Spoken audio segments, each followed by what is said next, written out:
Welcome back, everyone, for another deep dive. Nah. Today, we're really going deep. We're going to try to get a better understanding of the obstacles to practicing karma yoga.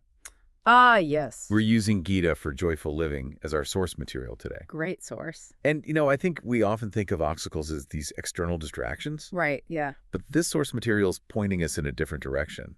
Huh. It's suggesting that maybe the real obstacle lies within Absolutely. our own desires. That's right. Pretty fascinating, right? It is. It is. And I think this source really challenges a lot of misconceptions that we have about, what prevents us from experiencing the freedom and joy of karma yoga. It really points us inward. Well, and it makes a really interesting point about the innocence of sense objects. Yeah. It's not the objects themselves that are the problem, but our reaction to them. Right. And that's such a key distinction because, we might look around and think, oh, there's so much temptation or all these things are pulling me away from what I should be doing.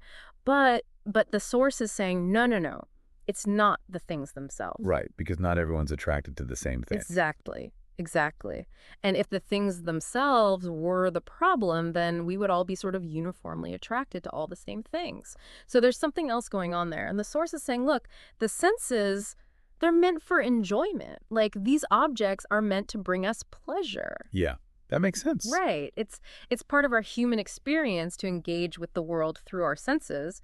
But it's when, that clinging and craving, that attachment, that grasping comes in, that's when we start to get a little bit off balance. Well, and the source really drives this point home in verse 40 of chapter 3. Oh, yeah, this is a good one. Where it's specifically talking about desire, Yep. right?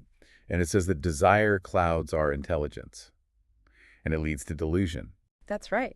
And it uses a really powerful analogy to illustrate this point. It compares our sense organs to wild horses and our intelligence to the charioteer. Oh, I see. Okay. So you can picture these wild horses, right? Full of energy, very powerful. And the charioteer is trying to control them. Right.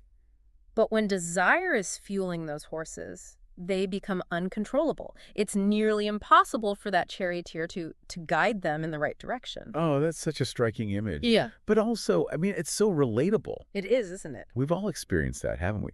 Where you have this desire that's just so strong, and it really does affect your judgment. Absolutely. And your decision-making. Yeah. And it can really affect your relationships, too. It can affect everything because it's like those horses are just running wild and they're taking us for a ride whether we want to go or not. And this struggle to control those horses is something that, is universal. So is it safe to say then that this is kind of a universal obstacle to practicing karma yoga? I would say so. This is something that everyone experiences. It's part of the human condition. Okay. We have these desires, we have these longings, these cravings, and the source isn't saying that they're bad. Okay. It's just saying, we need to understand their nature and how they can influence us. And that the power really lies in kind of being the charioteer, I suppose. Exactly.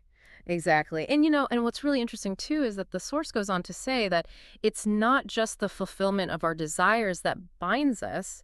It's also the non-fulfillment. So it's both ways. Whether you get what you want or don't get what you want, you're still stuck. Precisely. You're still caught in that cycle of craving and attachment. Because if we fulfill a desire, well, often that just leads to new desires. Okay, It's like, okay, I got that thing, now I want this other thing. And so, the fulfillment can actually perpetuate the cycle. But on the other hand, if we don't fulfill a desire, well, then we can become fixated on the lack. We can become frustrated, disappointed. And again, we're still caught in that yearning. So it's this constant back and forth, this push and pull that prevents us from finding that true peace and contentment that we're all seeking. Well, and that's where the idea of karma yoga comes in, right? Exactly. Because the source really emphasizes this idea that reducing our likes and dislikes through mindful action is the way to kind of break free from that cycle of desire. That's the key. It's not about suppressing our desires or denying them. It's not about avoiding pleasure or saying, I'm not going to enjoy anything in life. Right. It's about changing our relationship to our desires. Okay. It's about understanding that, they're part of the human experience, but they don't have to control us. So then how do we actually practice that? What does it look like to act without attachment in our daily lives? Well, I think it's a continual process. It's something that we're always working on, right? Sure. It's not like there's one day we wake up and we're like, oh, I'm free from attachment. It's a continual process of self-awareness, of conscious effort. And it begins with recognizing, first and foremost, the grip that our desires have on us. So awareness is the first step. Awareness is a first step. Absolutely. Start to notice, how do my desires influence my thoughts? How do they influence my actions, my reactions? Okay, yeah.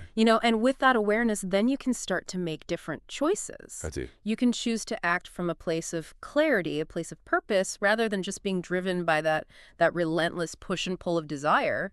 It sounds challenging, but I can see how it would also be incredibly liberating. It is. It is both challenging and liberating, because to be free from that tyranny of our desires is to experience a profound sense of inner peace and freedom. Well, and I think that's a really powerful message. And that's what this source is pointing to. It's saying, that is the true essence of karma yoga.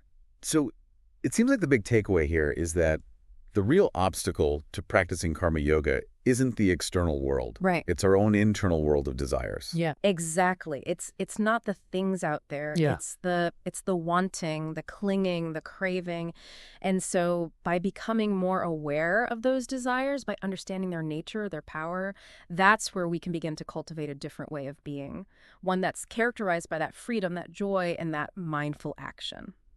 Wonderful. Well, thank you so much for this deep dive. It's given us a lot to think about. And listeners, I hope you found this exploration insightful as well. Until next time. Great to be here.